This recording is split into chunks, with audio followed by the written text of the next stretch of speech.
And if they hired Yeah. you to mix it yourself and not him, right, then you'd probably do some things a bit different. I'd imagine. I like to think, but it's also, I don't know. I don't know who I am without the,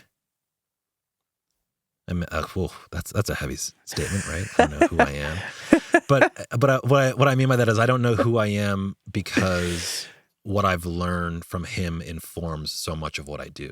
Yeah, no, legit. Right. So if I just took that out, it's like I'm not the same person anymore. Right. You've infused so much of his creativity into who you are and how you work and the way you hear things and workflow. Yeah.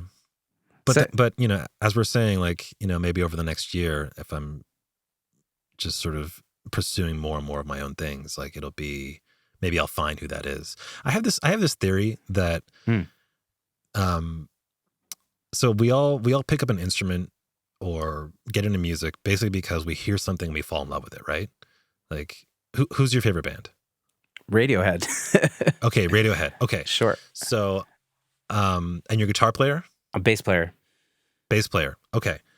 So you hear Radiohead and you're like, as a kid, you're like, this is it. This is the best. Nobody's ever done it better. This is it. We can just stop. This is the one. Pretty much, yeah. And you fall in love with it and you start learning every Radiohead song because you want to be in Radiohead. You want to be writing songs like that and sounding like that, whether it be the bass part or the guitar part, or you want to sing like Tom York, like whatever it is, right?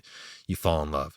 But I have this theory that it is in our failure to become our heroes that we can get lucky and discover who we are. That's a cool theory. You know, because we all, like, I wanted to sing like Bono.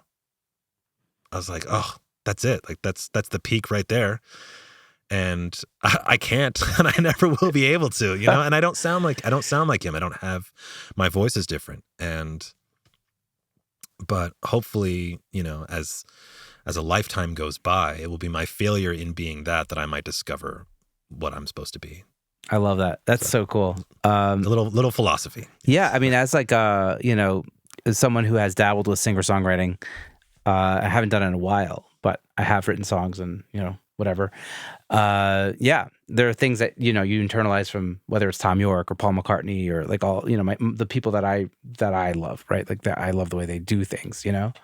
And some of it you can do closer and some of the things you do further. And then somehow you kind of like, I've developed this like way of playing bass that's very much inspired by Paul McCartney, but also inspired by Motown. And also it's just kind of like also what I can do, you know what I mean? So it has its own kind of vibe and flavor, but it's not quite that, you know? And like, and what's funny, if you like, so that's who you are, right? But then if you like extrapolate it back, like all of your heroes were just trying to be somebody else. Yeah. I mean, Paul McCartney was trying to be James Jamerson, right? Like, yeah. Yeah. And it was in his failure that he happened to find Paul McCartney. He figured out how to be a little bit more melodic and a little bit less syncopated, you know? Yeah.